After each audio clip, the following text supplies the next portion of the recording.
ఇంద్రాబాద్ ధర్నా చౌక్ దగ్గర భారతీయ జనతా పార్టీ తరఫు నుండి శాసనసభ్యులు, పార్లమెంట్ సభ్యులు, శాసన మండలి సభ్యులు, రాజ్యసభ సభ్యులందరూ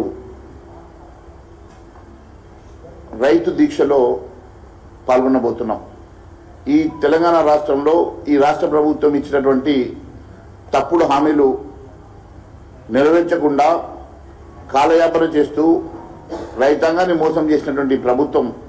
మెడలు వంచి ఇచ్చిన హామీలు నెరవేర్చే విధంగా పెద్ద ఎత్తున ధర్నా చౌక్లో వేలాది మంది రైతన్నల సమక్షంలో దీక్ష చేయబోతా ఉన్నాం. ఈ రాష్ట్ర ప్రభుత్వం అనేకమైనటువంటి హామీలు ఇచ్చి అన్ని వర్గ ప్రజానీకాన్ని మోసం చేసినటువంటి రాష్ట్ర ప్రభుత్వం ముఖ్యంగా రైతన్నలను పూర్తిగా విస్మరించి, రైతన్నలను పూర్తిగా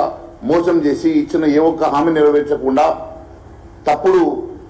హామీలతోటి ప్రభుత్వాన్ని గద్దెనెక్కినటువంటి ముఖ్యమంత్రి గారు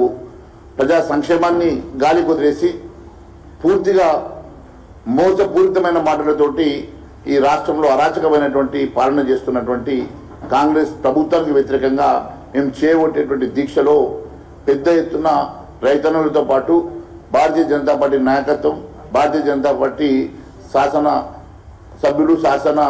మండలి సభ్యులు, పార్లమెంట్ సభ్యులు, రాజ్యసభ సభ్యులు అందరూ, సీనియర్ నాయకులందరూ కూడా పాల్గొనబోతున్నారు. మరి అదే మాదిరిగా ఈరోజు మరి ఈ విషయాల మీద మాట్లాడడానికి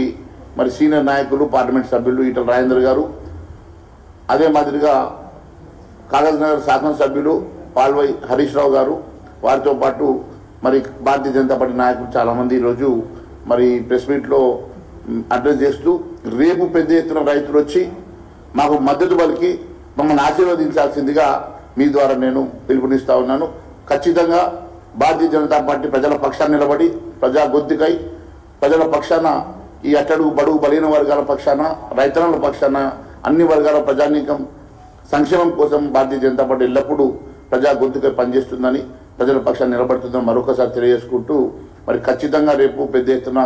రైతాంగం తరలి రావాల్సిందిగా కోరుకుంటూ ఇప్పుడు గౌరవ పార్లమెంట్ సభ్యులు ఈటల రాజేందర్ గారిని మాట్లాడాల్సిందిగా కోరుతా ఉన్నాను.